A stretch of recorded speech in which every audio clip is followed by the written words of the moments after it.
বিসমিল্লাহির রহমানির রহিম। আসসালামু আলাইকুম। নতুন একটা ভিডিও নিয়ে চলে আসলাম আপনাদের মাঝে, নতুন একটা জিনিস শেয়ার করব বলে। এটা হচ্ছে আপনার সেলফ জয়েনের মাধ্যমে কিভাবে মাস্টার ডিটেল টেবিল একসাথে করা যায় এবং সেটাকে ট্রি নোডের মাধ্যমে উপস্থাপন করা যায়। যেমন গ্রুপ অফ কোম্পানির আন্ডারে কিভাবে কোম্পানিকে রাখা যায়। গ্রুপ অফ কোম্পানি যদি Kohinoor chemical company Bangladesh limited group Disha হয়, তাহলে তার আন্ডারে কোম্পানি হচ্ছে যেমন পিএনইট, আরএফবিএল, আরএফএল, আরপিপিএল এবং আরটিএসএল। ঠিক আছে, এটার আন্ডারে এটা এই গ্রুপের আন্ডারে এই কয়টা এখানে কনসার্ন আছে। এই কনসার্নগুলা বা এইভাবে যার যেটা মাল্টিপল কনসার্ন আছে সেগুলো কিভাবে আসে, এই ডিজাইনটুকু কত ইজিভাবে করা যায় সেটা আপনাদের সাথে শেয়ার করার জন্য আসছি। আমি টেবিলের ডিজাইন থেকে আপনাদেরকে দেখাচ্ছি। আচ্ছা, আমি এখানে জাস্ট দুটা টেবিল নিয়ে করছি। একটা হচ্ছে কোম্পানির টাইপ, আমি যে কোম্পানিটা ওপেন করবো সেই কোম্পানিটা কোন টাইপের। এখানে আমার এই টেবিলে হচ্ছে আপনার বেশ কয়েকটা কলাম আছে। Company type, company type, description, active, status এবং ক্রিয়েট বাই। নর্মাল হচ্ছে আমার এই অ্যাক্টিভ নামটা প্রয়োজন, তাই না? এটা হচ্ছে apparel manufacturing, fashion design, brand, sweater manufacturing, food beverage, pharmaceuticals, automobile manufacturing, textile. যাই হোক, এগুলি হচ্ছে আমার টাইপের নেম। এইখানে যখন আমি কোম্পানি খুলতে যাব, এখানে যদি কলামগুলো দেখি, তাহলে এই যে এটা হচ্ছে প্রাইমারি কি, কোম্পানির নেম, কোম্পানির টাইপ মিনস হচ্ছে এই টাইপ টেবিল থেকে আসবে, এই টাইপের নামগুলি আসবে। কোন টাইপের লোগো তো চলে, foundation, date, address, parent company ID, তার মানে কোন কোম্পানির আন্ডারে কোন কোম্পানিটা থাকতেছে সেটাকে আমি এখানে ধরবো। ঠিক আছে, তো আমার এখানে যেহেতু ডাটা আছে, কোম্পানিগুলি সাজানোই আছে, আমি আপনাদেরকে সাজায় দেখাবো, সেই জন্য আমি ডাটাগুলো একটু ডিলিট করে দিই।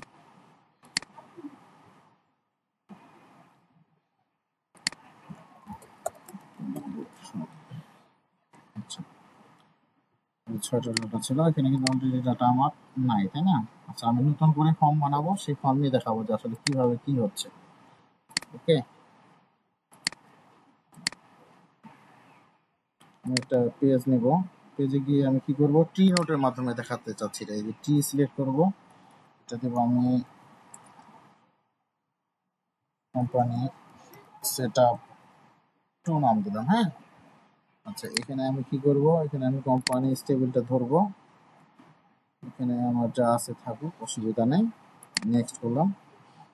ট্রি নোটে এখানে খেয়াল করতে হবে, এখানে আমি কি ধরবো, আইডি ক্ষেত্রে আমি আইডি ধরবো, এটা আমার প্রাইমারি কি।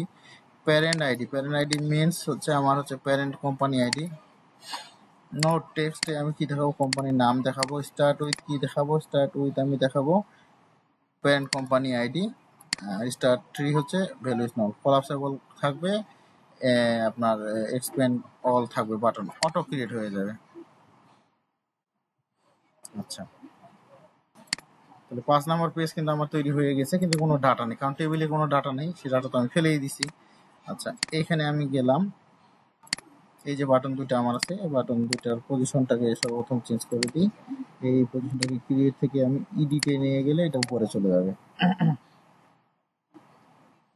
ঠিক আছে, আচ্ছা, এখন আমি কি করবো, একটা জাস্ট হচ্ছে যেমন ট্রি নোটের পেজ করলাম, ঠিক আমি একটা নর্মাল এবার কি করবো, পেজ বানাবো। এটা হচ্ছে এই পেজ, অবশ্যই পেজটা মডেল হবে কোম্পানি সেট আপ 2 নাম দিলাম। এটা থাকবে না, মডেল ডায়লগ থাকবে, প্রাইমারি কি এটাই থাকবে। ওকে, তাহলে 6 নাম্বার পেজ হলো। আমি এখানে আছি 5 নাম্বার পেজে, তাহলে এখানে আমার এখন ক্রিয়েট করার একটা বাটন প্রয়োজন। এখানে আমি একটা বাটন নেই, ক্রিয়েট বাটন, এটার নাম নিউ থাক, এবং এটা ওপেন করতে হবে কয় নাম্বার পেজকে, 6 নাম্বার পেজকে, তাই না?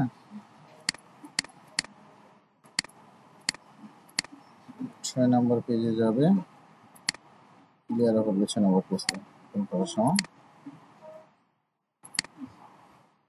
আচ্ছা, এই যে নিউ, এটাকে আমি উপরেও দিতে পারি, উপরে দিলে চলে। এটা এখানে আমি দিলাম প্লাস। আচ্ছা, এখন এখানে আমার ক্রিয়েট করলে ডাটা আমার এখান থেকে আসতে হবে, তাই না? এবং যখন আমি ক্রিয়েট করব তার অটোমেটিক যাতে এখানে রিফ্রেশ হয় সেটাও আমাকে এখানে করতে পারছে। এখানে আমার কিছু কলাম আছে যেগুলো আমার প্রয়োজন নাই, এগুলোকে আমি বন্ধ করে দিলাম। হিডেন আমার ইয়া থেকে যাবে। Component type select list auto ধরছে কেন? ওই যে ফরেন কি আমার করা আছে। আর parent company ID, parent company ID এখানে চলে গেল, আইডিটা মুছে দিলাম। কোম্পানি টাইপ উপরে দিয়ে দিলাম। লোগোতে আপনার নাইম টাইপ কলামের নাম রাখছি আমি, নাইম টাইপ, ফাইল নেম থাকলো, ফাইল নেম নাইম টাইপ, এই দুটা কলামের আমার প্রয়োজন নাই, এটা আমি হিডেন করে দেই। আচ্ছা আচ্ছা, এখন আমি যেটা করব, আচ্ছা যেহেতু আমি এখানে ক্লোজ, এটা একটা মডেল পেজ, মডেল পেজে আমার কি ক্লোজ ডায়ালগ আছে 6 নাম্বার পেজে। আমি যদি যাই ক্লোজ ডায়ালগ অবশ্যই আছে। আমি এই 5 নাম্বার পেজে এসে আমি এখানেও একটা ডাইনামিক অ্যাকশন লিখে রাখি ক্লোজ ডায়ালগে, যাতে আমার এটা কি হয়ে যায়, রিপ্লেস হয়ে যায়। ক্লোজ ডায়ালগ ক্যান্সেল রিজিয়ন, কোন রিজিয়নটা, রিজিয়নের নাম হচ্ছে কোম্পানি সেটআপ 2। রিজিয়নটা কি হবে, কোম্পানি সেটআপ 2 রিফ্রেশ হবে যখন কি হবে, খুব ক্লোজ ডায়ালগ হবে। নাম আমি দিয়ে দিতে পারি close dialogue.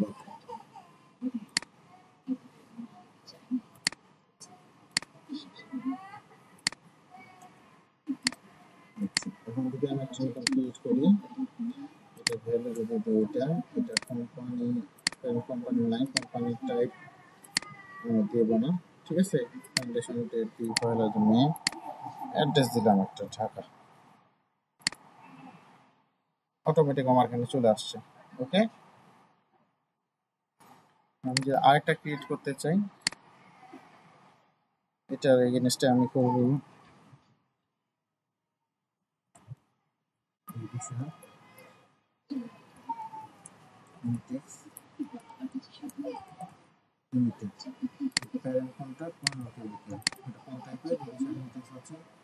Textile manufacturing, foundation date দিলাম, এটা অ্যাড্রেস দিলাম না, দেখেন এটা আন্ডারে অটোমেটিক চলে আসছে। ওকে, আমি যদি আরেকটা বানাই, প্রথম বানাবার নাম হচ্ছে RFBL, প্যারেন্ট কোম্পানি। RFBL কোন টাইপের? RFBL হচ্ছে আমার ফুড অ্যান্ড বেভারেজ, অটোমেটিক চলে যাচ্ছে, তাই না? আমি যদি একটা বানাই REPL, এটা আমার প্যারেন্ট, এটা অটোমোবাইল চলে আসতেছে, তাই না? এখন এখানেও কিছু কাজ আছে। এখন আমি চাচ্ছি এটা কিন্তু আবার আমার এডিট করা লাগে, আমি এখানে ডাবল ক্লিক করে কি করবো, এটাকে ওপেন করবো। ওকে, ক্রিয়েট তো করে ফেললাম, এক্সপান্ড, এখানে এক্সপান্ড কলাপস এগুলো কিন্তু অটো আসছে। হ্যাঁ, আমি যাতে আবার কি করতে চাই, যদি এডিট করতে চাই ডাবল ক্লিক করে যাতে আমার ওই 6 নম্বর পেজটা এখানে আসে, সেটার জন্য যেটা করতে হবে, আমি এখানে যদি যাই 5 নম্বর পেজে গেলাম, এই কোয়েরি কিন্তু অটো জেনারেট হয়েছে যেহেতু আমি কি দিয়েছিলাম। আর এখানে কিন্তু খেয়াল করেন লিঙ্ক, হ্যাঁ লিঙ্ক তৈরি হয়ে গেছে অটো। এই লিঙ্ক যদি আমি ডাইনামিক করি, যেখানে যে যত নাম্বার পেজে পাঠাবো তত নাম্বার পেজে চলে যাবে আসলে। আচ্ছা, এই লিঙ্কটা তৈরি করতে গেলে দেখেন, আমি দেখাই আপনাদেরকে, মেনুতে কিন্তু আমাদের এই ধরনের, যখন আমরা মেনু ডাইনামিক মেনু বানাই, এই ডাইনামিক মেনুতে আমাদের অটোমেটিক লিঙ্ক তৈরি করার জন্য কি কোড লেখা লাগে দেওয়াই আছে। মেনু তৈরি করবো না, কিন্তু এখানে যাচ্ছি শুধু কোডটাকে কপি করার জন্য।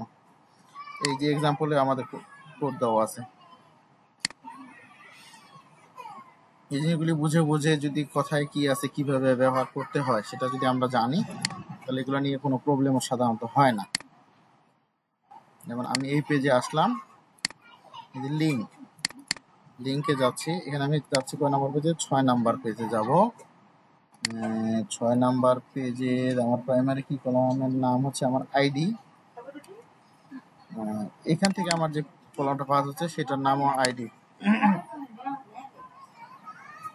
ঠিক আছে, আইডি দিলাম। এখানে অ্যাট্রিবিউটে কিন্তু অলরেডি আমার লিঙ্ক কলামের লিঙ্ক দেওয়া আছে, আর এটা সিঙ্গেল ক্লিক না, এটা আমি ডাবল ক্লিকে আমার লিঙ্কটা ওপেন করতে যাচ্ছি। ওকে, আমি যদি এখানে ডাবল ক্লিক করে দেখেন, এই যে আমার রিডিশন ডিটেক্স চলে আসে, তাই না? আমি যদি এটাতে ডাবল ক্লিক করি, আমার এটা চলে আসতেছে, অ্যাপ্লাই চেঞ্জ করতে পারতেছি, তাই না?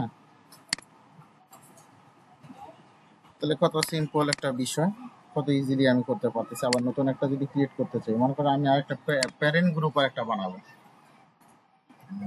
প্যারেন্ট গ্রুপ বানাই হচ্ছে আপনার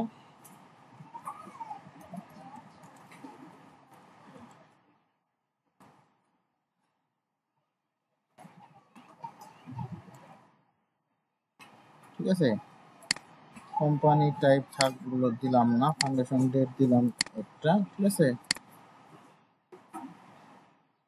এই যে দেখেন কিন্তু উপরে চলে গেছে। এটা আন্ডারে যদি আমি একটা বানাই,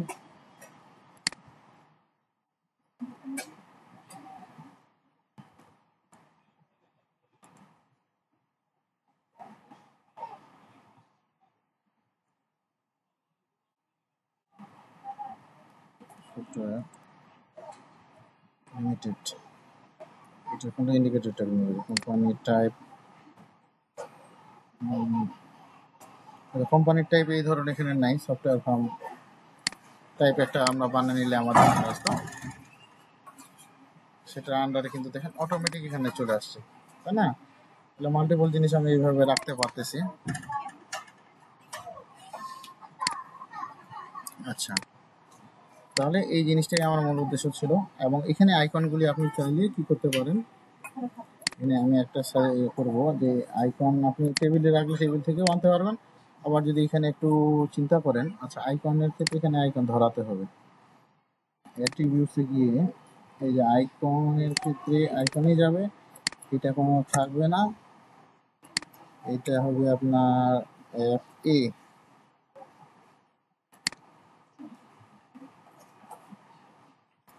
এখানে কোয়েরিতে গিয়ে আমার কি করতে হবে, আগে টেস্ট করি, F A plus F A folder plus, এটা আপনি যে কোনো আইকন দিতে পারেন।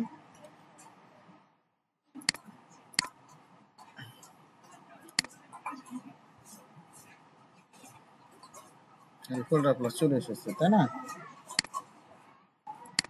তাহলে কোনটা আসছে, তাই না?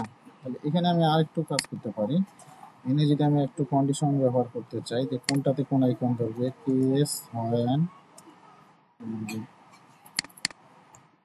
Parent company ID is null, তখন এফ প্লাস এলস যাবে হচ্ছে এফ এ ফোল্ডার এন্ড।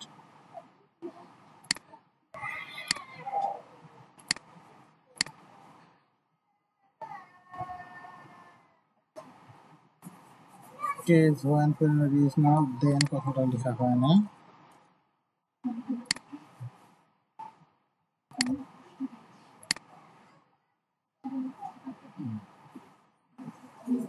প্লাসের বলবেন, এখানে কিন্তু ফোল্ডার আলাদা। ওকে, ঠিক আছে, এটাই উদ্দেশ্য ছিল। আশা করি ভালো লাগলে লাইক কমেন্ট শেয়ার করবেন। আসসালামু আলাইকুম।